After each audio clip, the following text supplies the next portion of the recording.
Good morning! Mag-unboxing muna tayo bago pumasok. So, binilhan ako ng aking asawa ng bagong fermentation crock. Bagong banga para makapagburok ako ng mas maraming repolyo next year. Kasi yung ginawa kong burong repolyo or yung sauerkraut, paubos na. Dalawang batch yung gagawin ko. Kaya binilhan niya ako ng panibagong banga. Banga. Let's see, buksan na natin. I think kapareho lang ng kulay nito nung una kong crock. Kulay gray yata ito. Bubuksan na sana ito ng asawa ko kahapon. Sabi ko, wag! Mag-unboxing tayo! Pero wala na siya dito. Nauna na siya pumasok. Mas maaga yung pasok niya kaysa sa akin. So, ito siya. Stoneware. Tomo. Tomo. Ayan. Buksan na natin.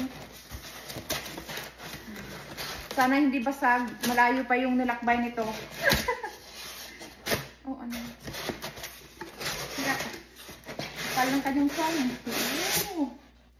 Yay! Kulay gray nga. Dark gray. Ayan o, yung tsura niya.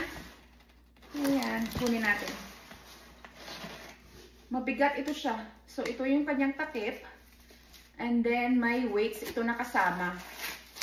Pabigat para ma-push down talaga yung mga nilalagay na gulay dito sa loob. Ayan. So, ito yung kanyang pabigat. 2 piraso.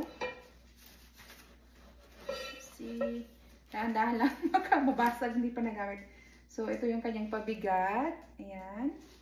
Saan na natin. Ito, tapos, ito naman yung kanyang takip. O, diba? Ang ganda. Parang may ano siya dito. May buka. Para makahinga siya.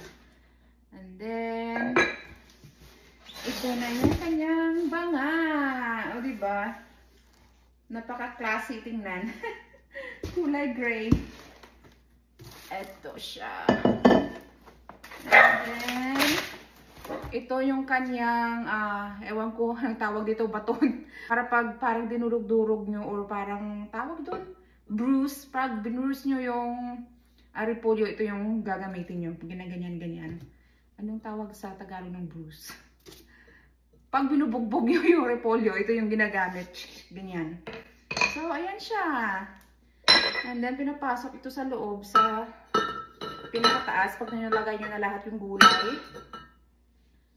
And then, tinatakpan siya ng ganito. At nilalagyan siya dito ng tubig. O, diba? 2 na yung meron ako nito. Baka madagdagan pa. Hanggang dito na lang muna. Bye!